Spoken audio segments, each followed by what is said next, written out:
எங்கள் மச்சான் சீமானை சொல்ல பாரு யாருன்னு. எனக்கு பொழுது போகலன்னா அவன் பேச்சு தான் கேட்பேன். ஆமாம், வீட்டுக்கு பின்னாடி தக்காளி செடி 4 வச்சுன்னா நீ சாஸ் கம்பெனி ஓனர் ஆகிடலான்னுவான்.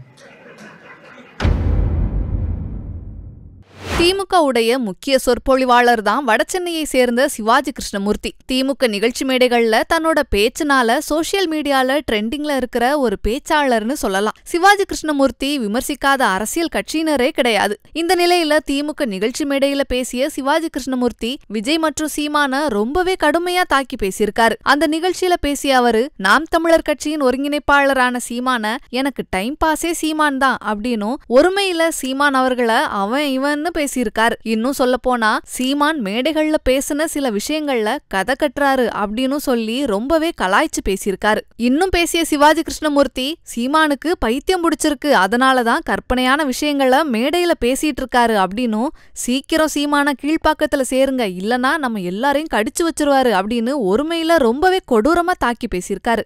எங்கள் மச்சான் சீமானை சொல்ல பாரு யாருன்னு. எனக்கு பொழுது போகலன்னா அவன் பேச்சு தான் கேட்பேன். வீட்டுக்கு பின்னாடி தக்காளி செடி 4 வச்சுன்னா நீ சாஸ் கம்பெனி ஓனர் ஆகிடலான்னுவான். சொன்னாங்க, நீங்கள் அவன் யூடியூப் எடுத்து பாருங்களேன். நீ பச்சை மிளகா செடி வச்சுன்னா சில்லி சாஸ் கம்பெனி ஓனர். இதை விட கூத்தினா அவன் உட்காந்துருந்தானா இந்த கராத்தே போட்டி நடக்கும்போது யாரோ உள்ளே கூட்டு விட்டாங்களாம் அவனை. அவன் ஓடி ஓடி ஓடி ஓடி ஓனா எல்லாம் பார்த்து சிரிச்சானா, என்ன இவன் பயந்து ஓடுறான்னு. ஆனால் அவன் பயந்து ஓடலையான். அவன் டயர்ட் ஆகட்டும்னு இருந்து பிளாக் பெல்ட் வாங்கினவன் பச்சை பெல்ட் வாங்கினவன் ஒரே அடி எல்லாம் விழுந்துட்டான். இதுவாது பாதி கற்பனை. இங்கேருந்து இலங்கைக்கு போயிட்டானா. பிரபாகரன் கூட உட்காந்துக்கிறானா, மான் கறி சாப்பிட்றியா முயல் கறி சாப்பிட்றியான்னு ஒரு ஏன்னா ஒரு மான் கறி முயல் கறி வேட்டையாடுறது தானே 18 பேரோட காட்டுக்கு போனான் எங்கள் அண்ணன் பிரபாகரன். 18 பேரோடு காட்டுக்கு போய் ஒரு நாட்டையே ஆட்டி படைத்த ஒரு தமிழன் உலகில் வாழ்ந்தான் என்று சொன்னால் அது எங்கள் அண்ணன் பிரபாகரன். திமுகவில் எத்தனை பேர் பிரபாகரன் பேர் வச்சிருக்கான் தெரியுமா? திமுகவில் எத்தனை பேர் திலீபன் பேர் வச்சிருக்கான் தெரியுமா? அவனுக்காக நாங்கள் அழுதோம். அவன் பக்கத்தில் உட்காந்துருக்காரான். திடீர்னு தட தட ஒரே துப்பாக்கி சவுண்டான். ராணுவம் வந்து சுடுதான். அதில் இருக்கிற விடுதலை புலி, சார் ஒரே ஒரு செல்ஃபின்னு இவன்கிட்ட கேட்டாங்களாம்.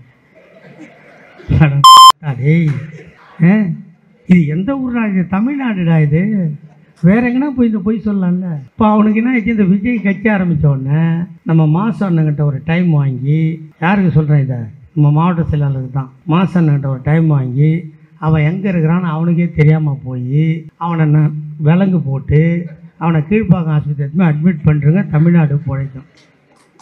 வேறு என்ன பண்ண முடியும்? பைத்தியம் முத்தி போச்சுன்னா அதான் பண்ண முடியும். அவன் பாட்டுக்கு இப்போ என்ன செல்ஃபி கேட்டாங்க, அதை கேட்டாங்க, நம்மளை யாருன்னா கட்சி விட்டான்னா